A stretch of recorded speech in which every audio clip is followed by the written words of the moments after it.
It is 8:13 in the morning, and you are standing in front of an elevator that reflects you a little too clearly. Not like the mirror in your apartment, not the one above the bathroom sink, where the light is warm and forgiving and you can tilt your face a certain way until you almost look ready. This reflection is colder, cleaner, more honest. It gives you back every detail you hoped nobody would notice. Your collar feels tighter than it did when you left home. You checked it twice before walking out the door, maybe 3 times. In the mirror, the shirt looked fine. Here, under the flat lobby lighting, it feels too stiff against your neck. Like it belongs to a version of you that has not fully arrived yet. Your jacket still carries the shape of the store hanger. The shoulders are a little too sharp. The sleeves are a little too new. Your shoes are new enough to hurt, pressing into the back of your heel every time you shift your weight. And you keep shifting your weight because standing still makes you more aware of your hands. In your left hand, there is a thin folder with 3 printed copies of your resume inside. You already know nobody is going to ask for them. You brought them anyway because some nervous part of you still believes preparation should be visible. In your right hand, there is a plastic badge clipped to a blue lanyard.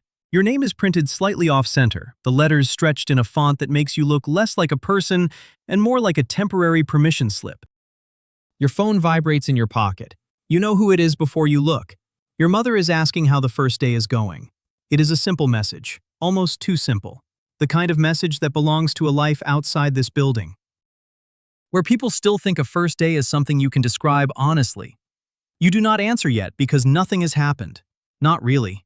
No meeting, no assignment, no mistake, no moment big enough to explain. And somehow, everything already feels like it has. You look back at your reflection in the elevator doors and try to see someone who belongs here, someone calm, someone prepared, someone who understands how this city works, someone who does not need to remind himself to breathe normally while waiting for an elevator. But the person looking back at you looks too young, too careful, too aware of his own hands. You think you have walked into a place where policy gets shaped, and maybe in some official way you have. Maybe decisions do move through buildings like this.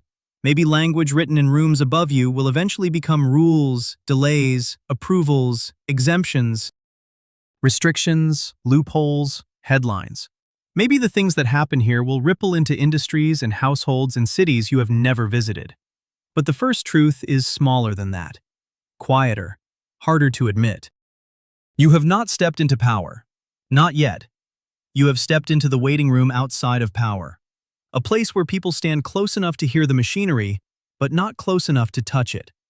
A place where you can feel the building moving around you. But none of it is moving because of you.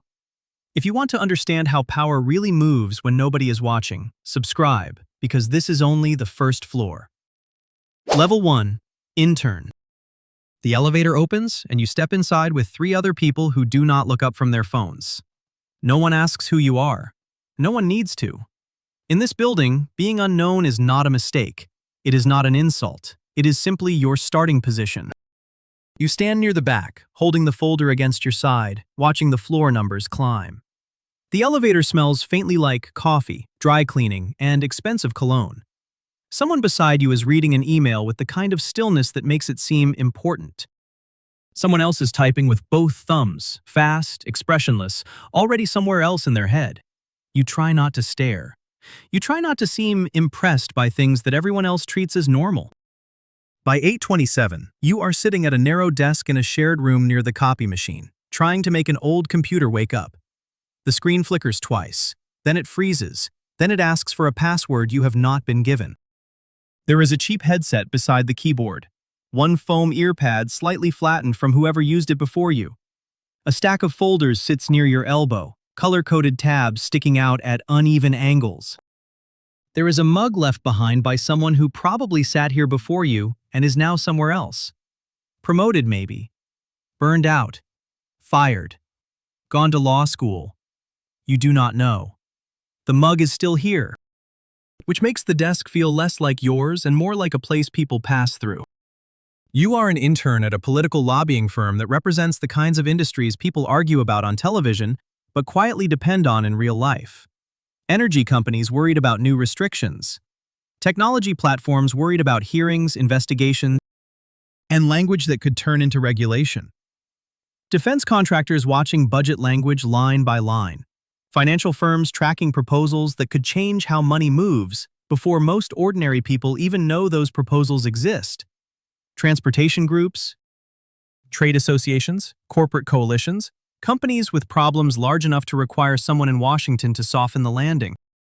Everyone has a reason to be here. Everyone has something to protect. Your job is not to persuade anyone, not yet. Your job is to gather the pieces other people will use when persuasion begins. So you scan hearing schedules. You read draft legislation with names that sound harmless until the middle pages begin to tighten. You collect quotes from agency officials. You track which lawmakers are speaking, which committees are moving, which amendments appear late in the day when fewer people are paying attention. You build research files with labels you barely understand, filled with acronyms that make the city feel like a private language designed to keep outsiders tired. At first, you are embarrassed by how slow you are. You used to think you were good at difficult reading. You used to think being smart meant you could enter a new room, pay attention, and catch up. You used to believe complexity was something you could beat by focusing harder. But here, you spend 40 minutes trying to understand one paragraph, only to watch an associate skim the same language in less than half a minute and say, without even looking at you, "Flag this for the client." That is it. No explanation, no lesson, just a sentence dropped over your shoulder before they disappear into another meeting. That is when the small humiliation starts to settle in. Not the dramatic kind. Not the kind that sends you home angry or makes you promise yourself some cinematic revenge. It is quieter than that. It is the kind of humiliation that makes you sit straighter when someone senior walks past. The kind that makes you reread an email 6 times before sending it. The kind that makes you laugh a little too quickly when someone uses a term you do not know, hoping nobody notices the half-second delay before you understand. You want to be useful. That is the first form ambition takes here. Not leadership, not influence, not changing the world. Usefulness. You learn where the printer jams and how to pull out the paper without tearing it. You learn which conference room has the better speakerphone and which one makes everyone sound like they are talking from underwater. You learn that some meetings get catered lunches and some get nothing. You learn that a closed door can mean a client call, a crisis, a negotiation, or simply a conversation you are not yet important enough to hear. You also learn the geography of exclusion. The hallway where people lower their voices. The glass room everyone books when something sensitive is happening. The partner's office where junior people knock softly and leave quickly. The empty chairs in meetings you helped prepare but were not invited to attend. And slowly, you begin to understand the real job beneath your job. In a lobbying firm, the first thing you do is not understand power. The first thing you do is make sure powerful people do not have to search for information themselves. You turn noise into briefings. You turn panic into bullet points. You turn 1,000 public details into something a partner can carry into a private conversation and sound prepared. You take a mess of hearings, filings, statements, footnotes, press clips, and agency language, and you compress it into a version clean enough for someone else to use. You are not creating influence. You are preparing the raw material for someone else to create it. One afternoon, near the end of your first month, you are asked to bring revised documents to a conference room at the far end of the hall. The folder is warm from the printer. Your fingers leave slight bends along the edge because you are holding it too tightly. You know you are holding it too tightly, but you do not loosen your grip. You walk past the framed awards, the quiet offices, the assistant who looks up for half a second and then looks back down. When you reach the door, it is not fully closed, just open enough for voices to leak through. You hear a senior person talking about a town you have never visited, a place that will lose something if a certain decision goes through. Jobs, services, funding, access. The words change, but the meaning is clear. People outside this building will feel the impact in their bills, their commute, their hospital, their small business, their ordinary Tuesday morning. Inside the room, the conversation is calm, measured, strategic. Someone says the concern can be managed. Someone else says the optics are not ideal, but workable. You stand there with the folder in your hand and feel something shift. Not because anyone has done something obviously evil. That would be easier. Obvious evil gives you something clean to reject. This is harder because everyone sounds reasonable. Everyone sounds professional. Everyone sounds like they know exactly how to turn human consequence into a manageable issue. And that is the first real lesson of survival in this place. The people outside live with outcomes. The people inside manage exposure. You knock gently. You hand over the folder. Someone takes it without really seeing you. Nobody thanks you in a way that matters. The door closes again, heavy and soft at the same time, and you walk back to your desk with a different kind of silence in your chest. At the lowest level, you do not lack ambition. You do not lack curiosity. You do not even lack effort. What you lack is the right to matter. So you work longer, you learn faster, you stop asking questions that reveal too much. You become the kind of intern who does not need to be reminded twice, who sends the clean version, who catches the date error, who stays late without turning it into a performance. You learn to be present without taking up space. You learn to be useful without needing attention. You learn that the safest way to survive at the bottom is to make other people's lives easier while asking very little for yourself. And when the summer ends, they do not keep you because someone believes deeply in your future. They keep you because you have learned how to be useful without creating friction. That is your first promotion in Washington. Not power, not respect, not yet. Just a real chair, a real inbox, and the first quiet proof that the system has decided you are convenient enough to keep. Level 2. Stability. The first real paycheck changes the way the city feels. Not completely. Not enough to make your life easy. Not enough to make rent feel light or groceries feel casual. But enough that, for the first time, you can look at your bank account without feeling your stomach drop before the screen fully loads. You have a salary now. A work email that does not expire at the end of summer. A desk that no longer feels borrowed. Your name is on the internal directory. Your calendar has meetings on it that you are actually supposed to attend. For a few weeks, you mistake that for stability. You buy better shirts, not expensive ones, just better than the ones that gave you away too quickly. You stop carrying printed resumes in your folder. You learn which coffee shop downstairs moves fastest before 8:30 and which barista will remember your order if you show up looking tired enough. You begin to recognize the security guards, the receptionists, the associates from other firms who ride the same elevators with the same blank, early morning faces. You tell people back home that things are going well, and technically they are. You are no longer trying to get inside. You are inside. But stability in Washington does not feel like rest.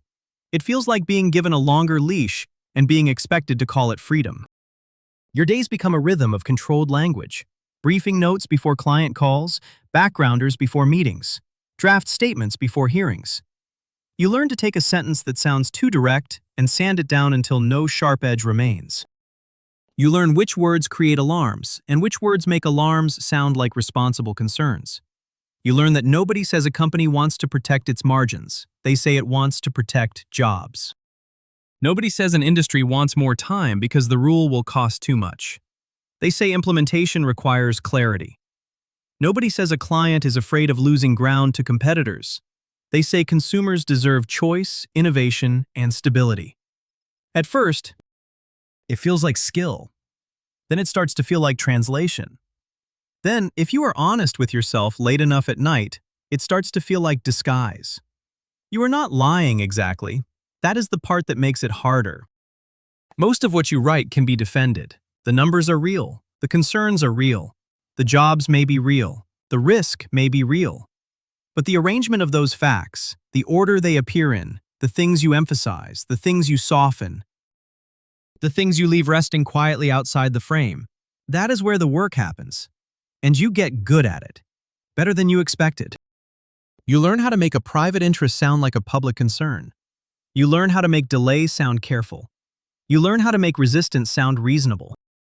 You learn how to write sentences that cannot be easily attacked because they never fully expose themselves. That is the hidden truth of this level. Lobbying does not begin by changing the law. It begins by changing the language people use before the law is even discussed. The emotional bill arrives quietly. You still have opinions, but you stop using them in their original form. You still know what you think, but you learn to place it behind professional phrasing, behind balance, behind, on the one hand, and stakeholders may argue, and It is important to consider. Your own voice becomes something you use after work, if you have enough energy left to remember where you put it. Then one evening, at 10:41 p.m., you are still at your desk, with your jacket hanging over the back of your chair and a half-finished takeout container beside your keyboard. The office has gone quiet in that strange way corporate spaces do after dark. Not peaceful. Just emptied out. The lights are still too bright. The carpet smells faintly of coffee and cleaning chemicals. Somewhere down the hall, a printer wakes up and spits out 3 pages for someone who has already gone home. A senior associate forwards you a draft for a corporate executive who will appear before a committee later that week. Your job is to clean it up. You read it once, then again. The statement is polished, calm, and technically defensible. It acknowledges concern. It expresses commitment. It says the company takes the issue seriously. It mentions families, communities, long-term investment, responsible leadership. Every sentence is built to survive public scrutiny. But you know what is missing. You have read the internal memos. You have seen the numbers they are not planning to mention. You know the decision was not as careful as this statement makes it sound. You know the harm is not imaginary. You also know the statement is not false enough for anyone to call it a lie. That is what keeps you awake after you finally go home. Not the obvious lie, the useful half-truth, the clean version. The sentence that passes legal review and still leaves something important buried. This level gives you a career. It gives you rent money, a title, a chair that feels like yours, and a reason to believe the climb has begun. But in exchange, it starts editing you. Not all at once. Just a word here, a hesitation there, a small instinct to soften what you actually mean before anyone else has to ask. And the better you get at sounding professional, the more sensitive the work becomes. Eventually, people stop asking you to merely prepare the language. They start asking you to understand the whole field underneath it. Who is exposed? Who can be moved? Who is pretending not to care? Who has already chosen a side? One day, you realize you are no longer just writing sentences. You are learning how to draw the map behind the argument. Level 3. Competence. By the 3rd year, you can feel the shape of a political fight before anyone calls it one.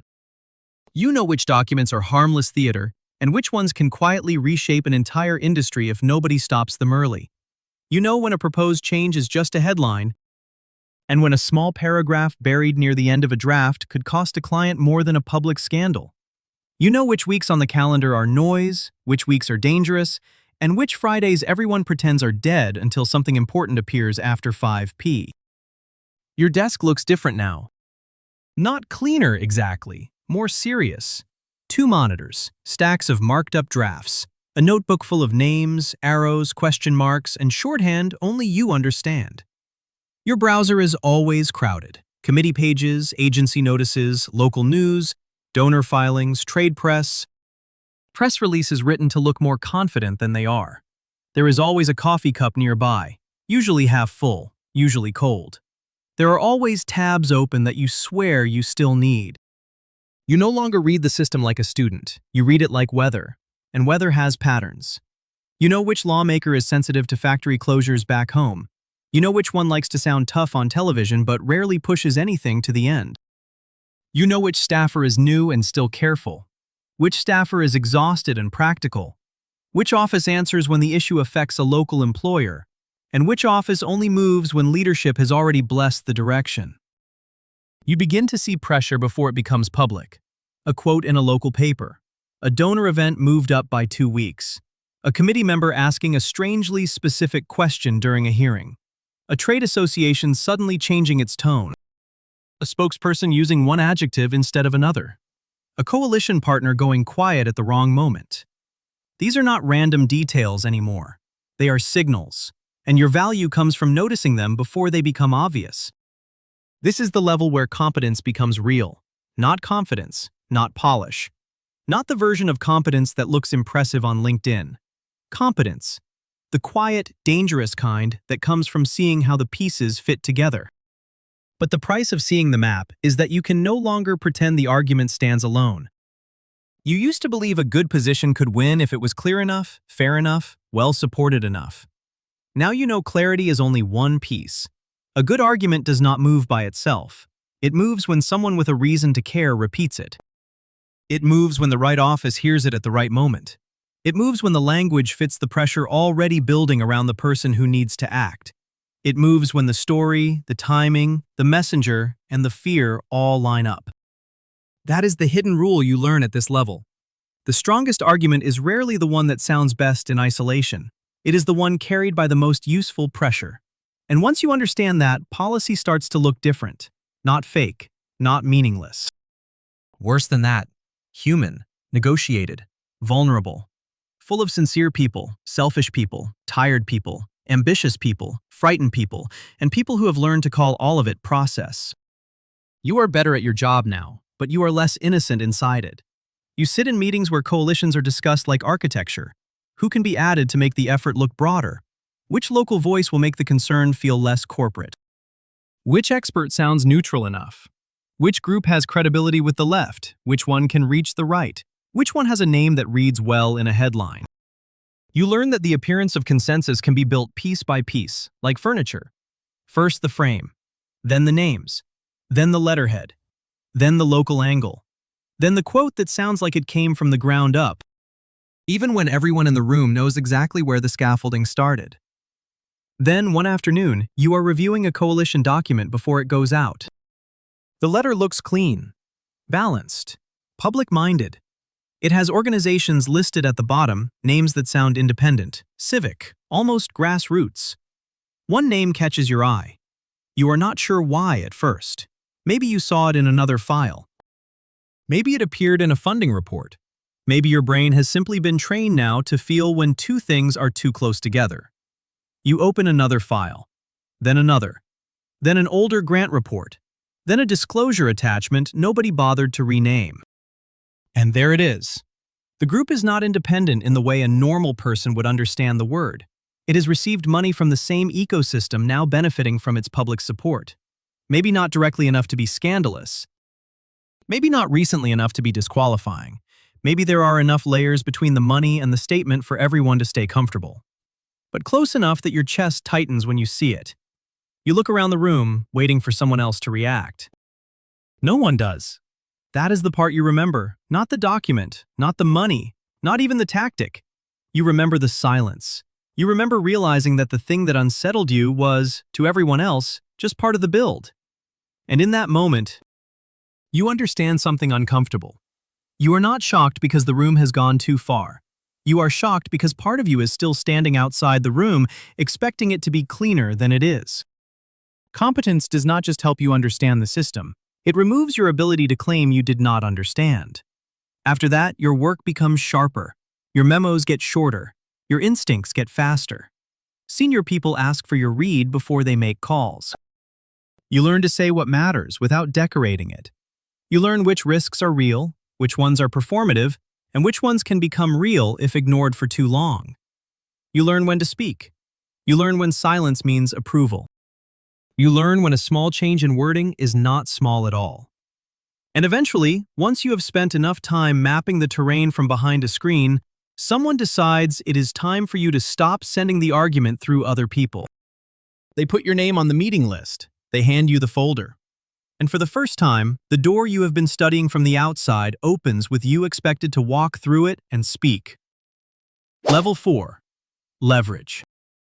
The first time your name becomes part of the public record, nothing dramatic happens. There is no ceremony, no warning sound, no sudden feeling that your life has crossed a line. No one stops by your desk to tell you that you should remember this moment. There is only a form, a filing, a confirmation email, and a strange little pause after you see your own name attached to clients, issues, and money in a place anyone can search if they know where to look. Until now, most of your work could disappear inside someone else's presentation.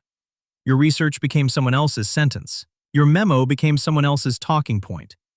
Your judgment moved through other people's mouths. But now the work has a trace. Your role has a label. You are no longer only behind the argument. You are one of the people carrying it. And carrying it feels heavier than you expected. It is 2:14 p.m. when you stand in a polished hallway of a federal office building with a folder under your arm and sweat gathering beneath your collar. The hallway is cooler than the street outside, but somehow you still feel too warm. Your badge sits against your chest, your folder is too thick, even though you already know no one will read most of it. There are printed charts inside, a one-page summary, backup language, local numbers, a few carefully chosen quotes. You prepared more than you need because under-preparation feels like disrespect, and over-preparation feels like armor. Your phone lights up in your hand. A client message sits on the screen. Any update? You have not even walked into the meeting yet, and already you owe someone progress. That is the feeling nobody explains when you move from preparation into representation. You are not just trying to be right anymore. You are trying to make being right useful before the room forgets you were ever there. The staffer who comes out to meet you looks younger than you expected, which makes you underestimate them for half a second. Then you notice the way other people step around them in the hallway, the way they check their phone without seeming distracted, the way they know exactly how much time they are willing to give you before you even sit down. You have a narrow window. Not enough time to explain the full issue. Not enough time to tell the whole story. Just enough time to leave behind something that can survive after your badge has been handed back downstairs. So you choose carefully. One number that is too large to ignore. One local consequence that cannot be dismissed as abstract. One sentence that can travel upward without needing you there to defend it. You do not try to win the room. Not really. You try to plant a thought durable enough to be repeated by someone else. That is the hidden truth of access. Access is not getting through the door. Access is making sure what you said remains alive after the door closes behind you. Sometimes it works. You hear your phrasing come back in a later conversation from someone who never heard it from you directly. You see a concern you flagged turn into a question in a meeting you did not attend. You watch a phrase move through the building like a small current under the floor. And then, other times, nothing moves. You do everything cleanly. You prepare well. You bring the right material. You read the room correctly. You do not overstate. You do not embarrass the client. You do not waste anyone's time. And still, a decision hardens somewhere else before your argument ever reaches the surface. The first real loss does not arrive with a crash. It arrives in an update call where everyone speaks a little slower than usual. The outcome went the other way. The language stayed in. The exception did not make it. The delay was not granted. The vote count was never as open as people said it was. Or maybe it was open until a conversation happened somewhere you were not invited. Between people whose names will not appear in your notes. The client asks why. For a second, you want to tell the truth, that being prepared is not the same as being powerful. That the better argument does not always beat the better positioned interest. That sometimes the game has already moved before anyone lets you see the board. But you do not say it that way. You say there were late developments. You say the environment shifted. You say there is still a path forward. You say the team is evaluating next steps. The words come out smooth, and that is how you know this place has changed you. After the call ends, you sit for a moment with your hands still on the phone. The room is quiet. The folder from the meeting is still on the table, suddenly useless. You can feel the loss, but you can also feel something else forming over it. A layer. Not indifference exactly, something more useful, something that lets you open the next file without needing the last one to make emotional sense. Leverage is not when your work gets bigger. It is when your work begins to multiply through other people. A sentence you say becomes a question someone else asks. A concern you frame becomes a delay someone else considers. A risk you identify becomes a reason someone else hesitates. But the multiplication works both ways. Your misread spreads too. Your missed detail spreads. Your overconfidence spreads. Your failure no longer belongs only to you. It travels through the client, the team, the partner, the invoice, the next pitch, the quiet doubts people do not put in writing.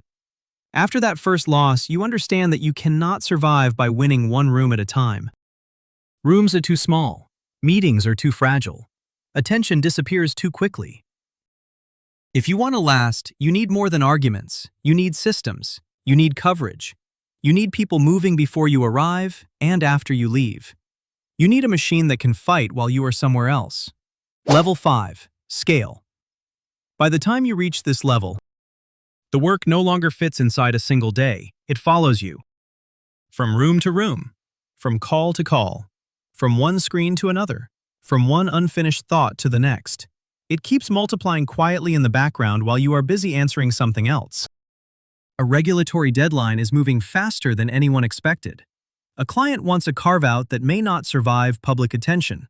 A trade group is nervous because your team's language sounded a little too aggressive. A partner wants a clean update before 5. A reporter has sent questions that look polite on the surface, but the dangerous part is hidden in the third paragraph. Nothing is on fire yet. That is the problem.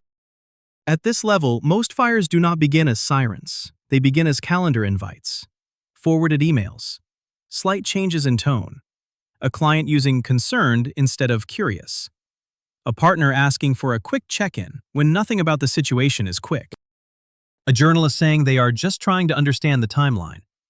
You learn to hear the pressure before it raises its voice. You are not the person doing every task anymore. That used to feel like the goal, back when you were younger and thought advancement meant escaping the small work. Now you understand the small work did not disappear. It spread across other people. And somehow it still comes back to you. You are responsible for whether the tasks become a strategy or collapse into noise. You manage junior staff who are bright, anxious, and always slightly behind. You manage clients who want certainty from a city built to avoid giving it.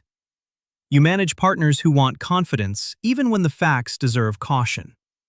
You manage timelines, risk, expectations, language, and mood. Mostly mood. The mood of the client before they panic. The mood of the partner before they overpromise. The mood of the team before exhaustion turns into sloppy work. The mood of a room before one careless sentence hardens into a problem no one can walk back. And somehow, every version of pressure eventually finds your inbox.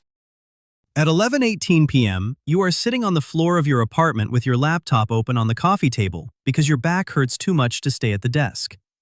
Your shirt is still buttoned from the office, but the sleeves are rolled unevenly now. The food you ordered hours ago is cold beside you, the sauce congealed at the edges of the container. A glass of water sits untouched within reach. Your phone is face down, but it keeps vibrating anyway, lighting the edge of the table every few minutes like a warning you are pretending not to see. You tell yourself you are finishing one last thing, but you have been telling yourself that for 3 years. A junior sent over a draft that is close, but not close enough. The structure is fine. The facts are mostly right. The tone is the problem. Too young. Too eager to prove. Too certain in places where certainty creates liability. Too easy for a hostile reader to pull apart. So you start fixing it. You rewrite the opening. Cut the sentence that sounds defensive, move the strongest point higher, soften one phrase, sharpen another, remove an adjective that feels good but creates risk, add a line that gives the client room to move later. You are not just editing words anymore, you are editing consequences. That is what scale really means here. Not more prestige, not more dinners, not a cleaner title on your email signature. Scale means more people are allowed to make mistakes because you are expected to catch them before those mistakes become visible. And then one slips through. It is small. A sentence in a client-facing document that overstates what can be promised. Not illegal, not catastrophic, not even obvious to most people reading quickly, but obvious enough to the client's general counsel. Obvious enough for a partner to forward it back with only one line. How did this go out? You stare at the message longer than you should.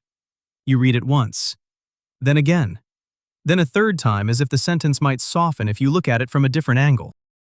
No one is ruined. The firm will survive. The client will not leave over one sentence. There will be a correction, a clarification, a careful follow-up.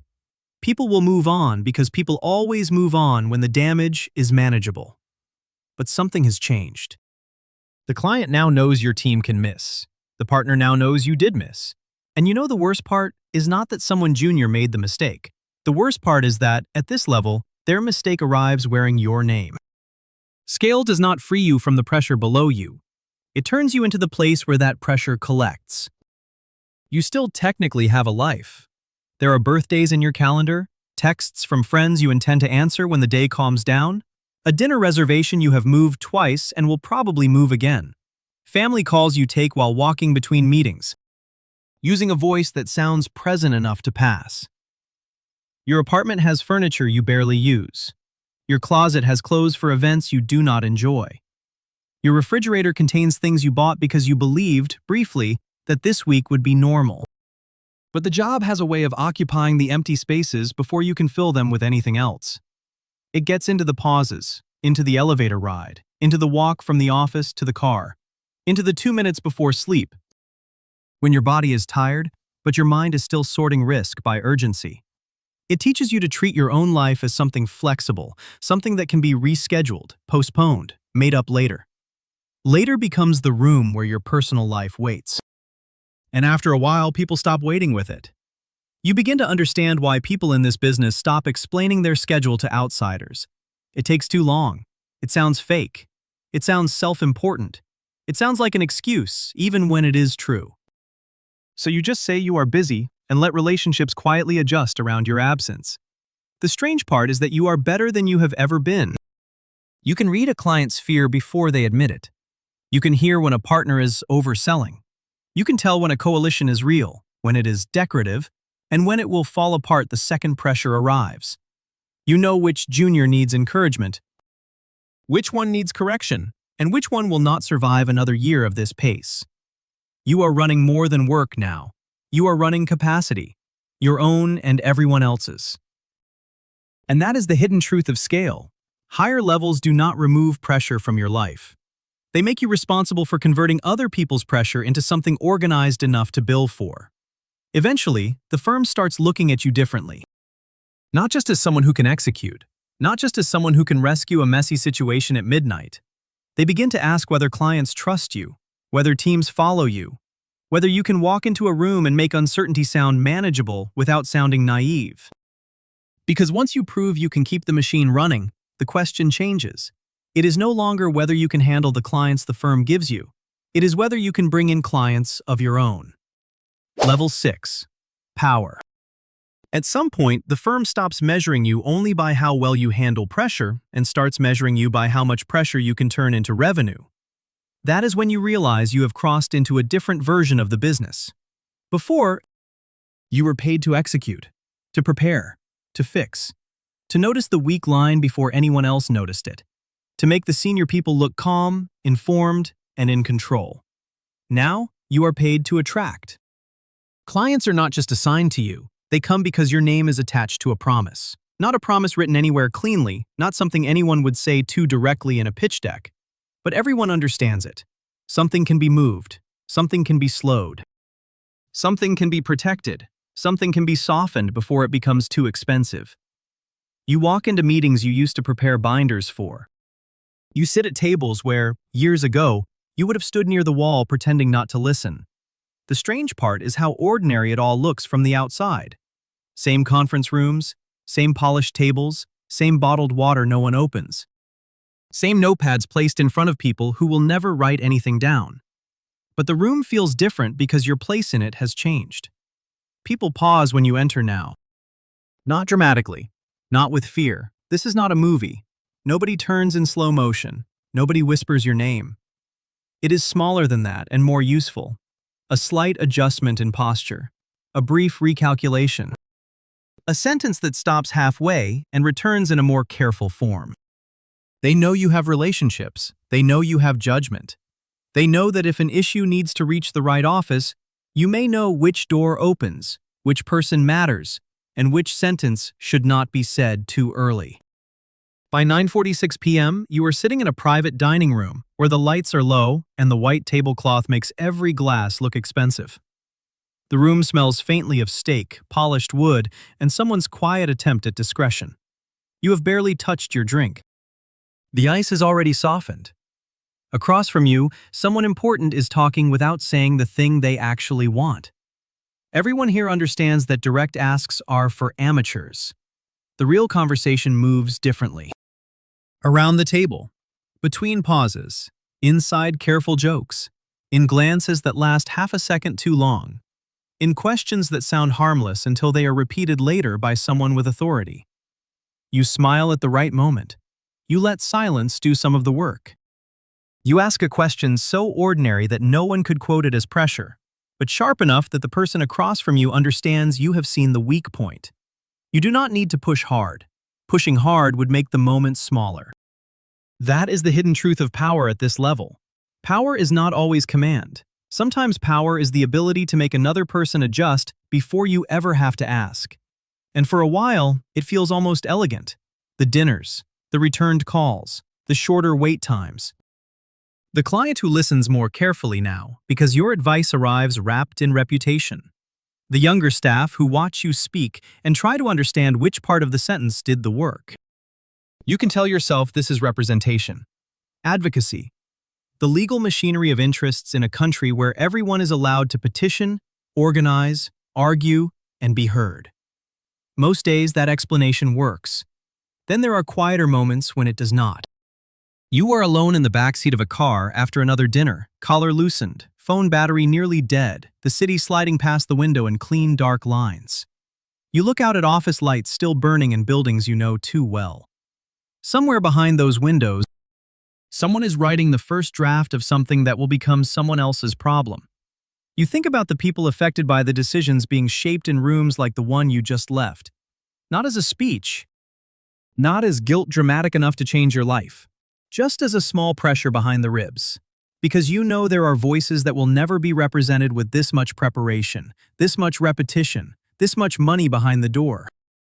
You know, some people experience policy only when the bill comes due, when the service disappears, when the price rises, when the rule changes after the meeting already happened. You can still defend the system. You just cannot defend it as cleanly as you once did. Then the email comes. A major client leaves. No meeting, no long explanation, no anger you can negotiate with, no tense phone call where you can recover the relationship through charm, history, or one more path forward. Just a short message saying they have decided to move in another direction. The monthly revenue disappears before lunch. A team built around the account gets smaller. A strategy that took months to shape becomes a folder no one opens. Junior people who were staffed on the work begin asking careful questions. Partners speak around the loss instead of through it. People are gentle with you in a way that feels worse than direct criticism, as if the account might bruise if mentioned too plainly. That is when power reveals its invoice. Relationships matter until results stop arriving. Trust matters until another firm promises a better path. History matters until the budget moves.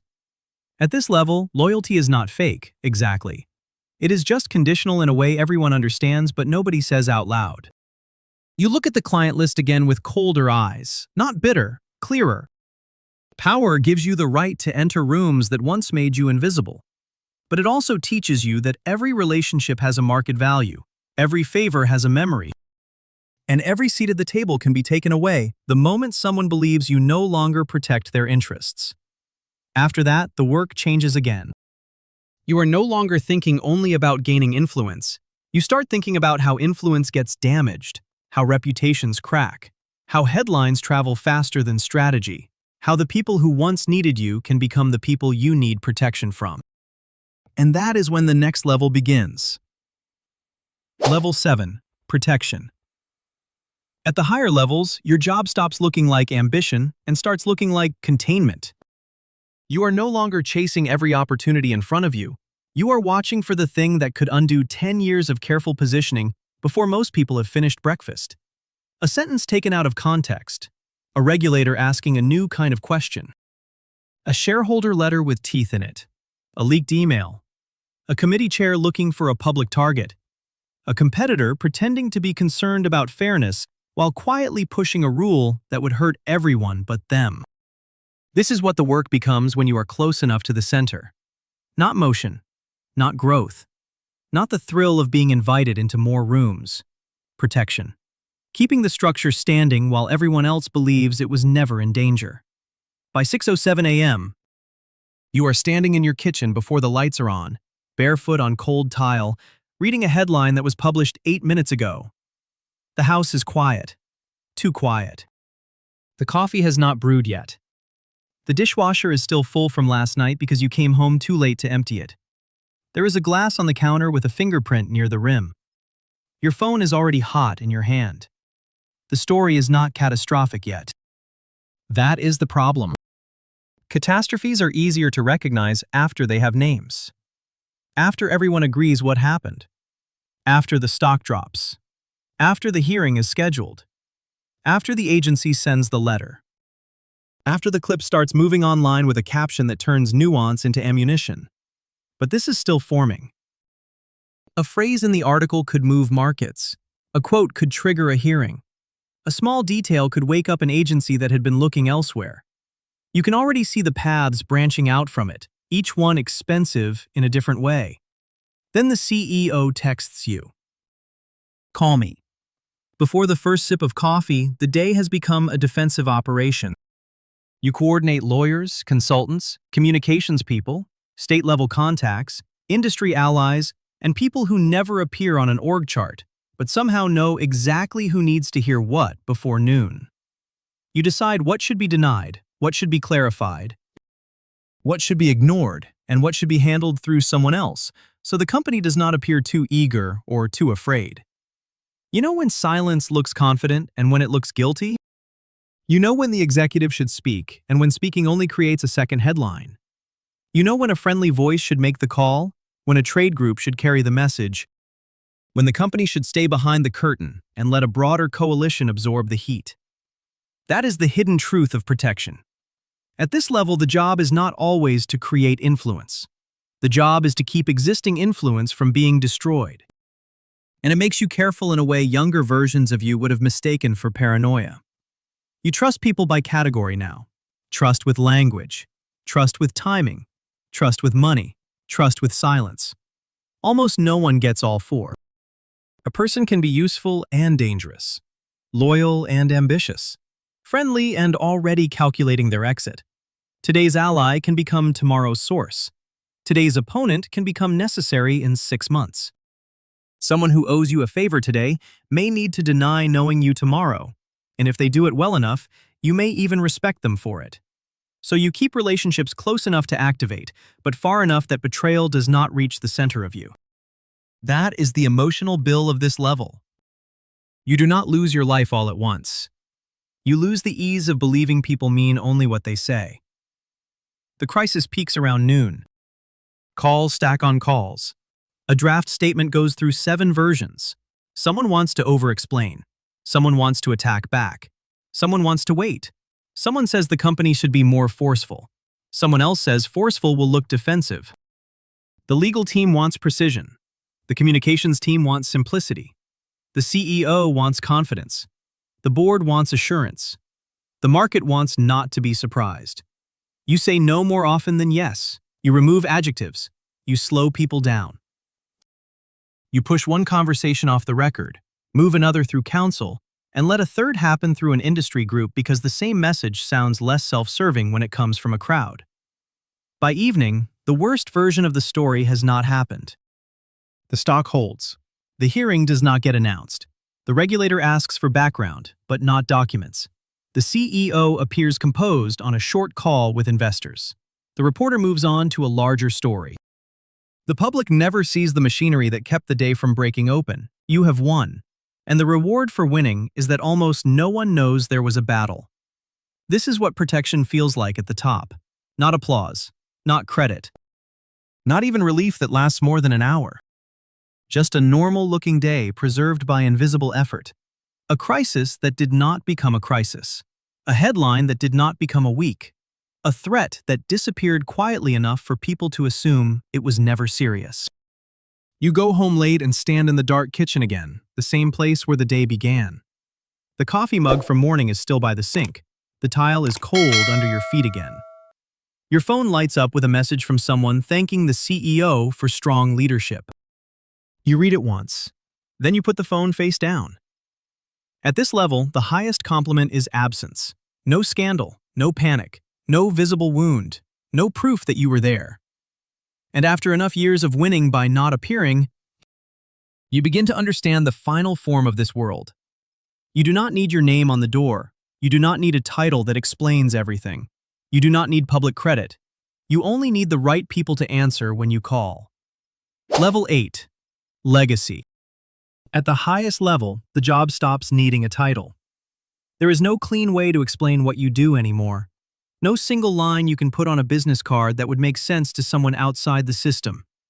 You are not defined by a firm or a department, or even a role that can be introduced neatly in a meeting. You move between spaces that do not advertise themselves. A quiet townhouse with a door that looks like every other door on the street. A small office without a sign. A private dining room where no one takes photos and no one asks for them.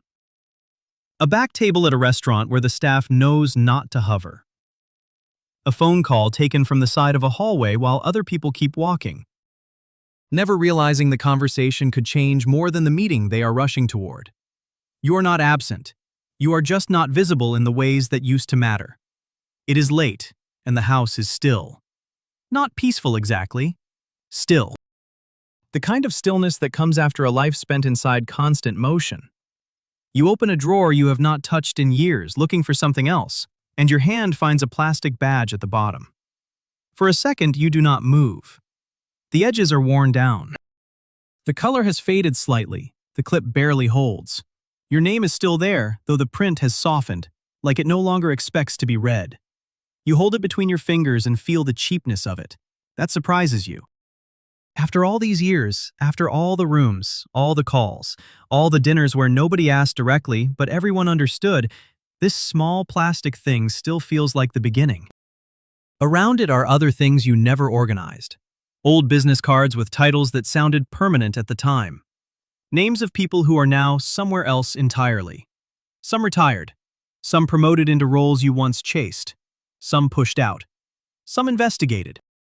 Some who lost elections and disappeared from the map overnight. Some who are still powerful, just in a different room, with a different title, using a different kind of silence. Your contact list is no longer a list of people. It is a living record of movement. Who rose, who fell, who adapted, who broke, who learned to survive by becoming harder to define.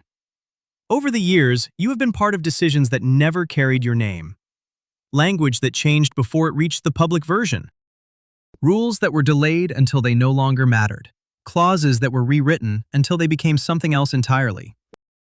Conversations arranged at the right table, at the right time, with the right people sitting close enough to hear what was not said directly. You have moved outcomes without appearing in them. That is the design. No one can point to a document and say, "This was yours." No one can quote you in a hearing. No one can attribute a single shift to your voice. And yet, entire directions have bent around conversations you helped shape. That is the hidden truth at the end of the ladder. The highest form of power is not being named.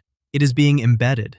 It is creating a structure that others operate inside, even when they have no idea who built it. From the outside, it looks like distance. From the inside, it feels like control. And it comes with a cost that is harder to measure. You have everything that used to define success. The house is quiet in a way that suggests stability, not absence. The accounts are full enough that money no longer creates urgency. When people speak about you, they do it carefully, with a kind of respect that never needs to be announced. There are calls you can make that will still be returned. There are doors that still open without explanation.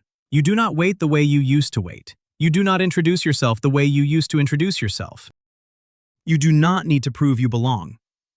But there is also a kind of silence that does not go away, because if you try to explain what you have done in plain language, without the protective framing, without the professional vocabulary, without saying process or stakeholder or engagement or strategy, you hear it differently.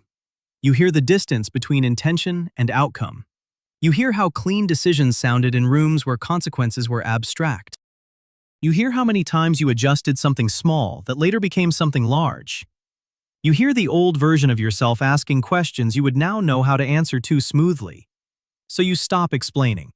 Not because you cannot, because you understand that some things only sound acceptable when they are not said all the way out loud. One morning, not long after, you pass through the lobby of a building you used to enter every day without thinking.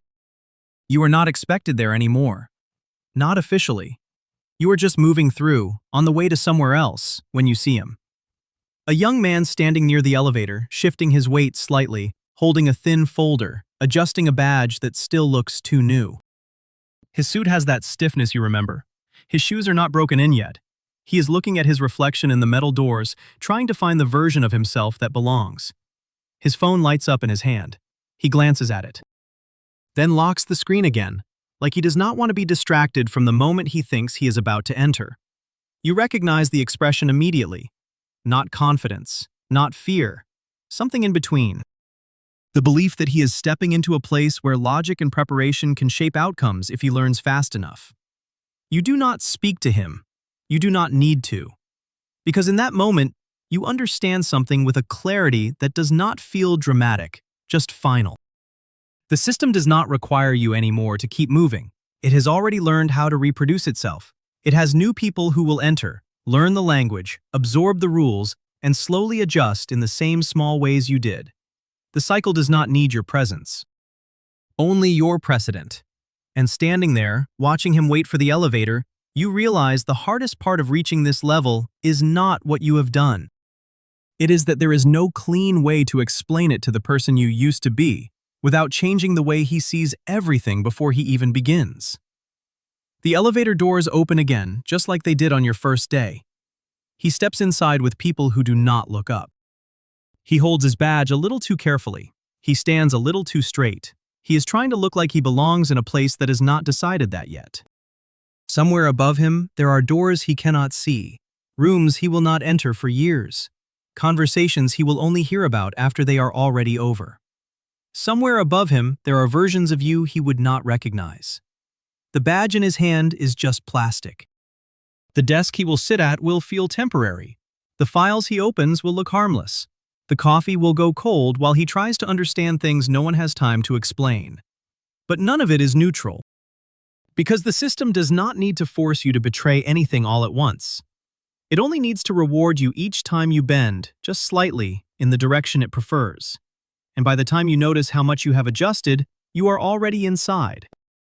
If you want more deep dives into the hidden ladders behind money, power, and status, subscribe. Because every system has levels, and most people only ever see the lobby.